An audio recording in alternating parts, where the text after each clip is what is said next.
Hello বন্ধুরা, আজকে আমি তোমাদের সাথে কিছু কার্যকরী লাইফ হ্যাকস শেয়ার করব যা দৈনন্দিন জীবনে তোমাদের অনেক কাজে আসবে। তাহলে চলো শুরু করা যাক। নম্বর 1, মাথা ব্যথা ও ঠান্ডা কমানোর উপায়। মাথা ব্যথা বা ঠান্ডার কারণে নাক বন্ধ হলে কানের লতির নিচের অংশ 30 সেকেন্ড চেপে ধরুন।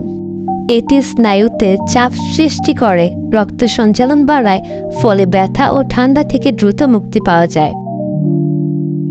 নম্বর 2, রান্নায় লবণ বেশি হলে করণীয়। রান্না লবণ বেশি হয়ে গেলে এক টুকরো আলু ফেলে দিন। আলু অতিরিক্ত লবণ শুষে নেয় এবং খাবারের স্বাদ ঠিক থাকে। চাইলে টক দই বা ভিনেগারও ব্যবহার করতে পারেন, এটি লবণের তীব্রতা কমাবে। 3 নম্বর, নতুন জুতা পরে ফোস্কা এড়াতে যা করবেন।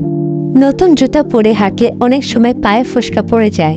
এটি এড়াতে যে জায়গায় ঘষা লাগে সেখানে সামান্য ভ্যাসলিন বা লোশন লাগান। এতে ঘর্ষণ কমবে এবং ফোস্কা হবে না। নম্বর 4, মোবাইল দ্রুত চার্জ করতে যা করবেন। যদি দ্রুত মোবাইল চার্জ দিতে চান তাহলে এয়ারপ্লেন মোড চালু করে চার্জ দিন।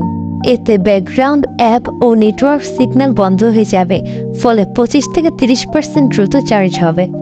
নম্বর 5, চশমা ঘোলা হওয়া ঠেকাতে যা করবেন।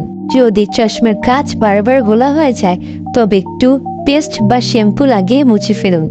এতে চশমায় কুয়াশা জমবে না এবং স্বচ্ছ থাকবে। 6 নম্বর, জামার দাগ তুলতে যা করবেন। সাদা জামায় দাগ লাগলে বেকিং সোডা মেখে 10 মিনিট রেখে ধুয়ে ফেলুন। এতে দাগ অনেকটাই উঠে যাবে এবং জামা পরিষ্কার দেখাবে। এই ছিল নিত্য প্রয়োজনীয় কিছু টিপস। এই টিপসগুলো সহজ, কার্যকরী এবং সত্যি জীবনকে সহজ করে তুলতে পারে। আপনার সবচেয়ে কাজে লাগবে কোনটি, কমেন্টে জানান।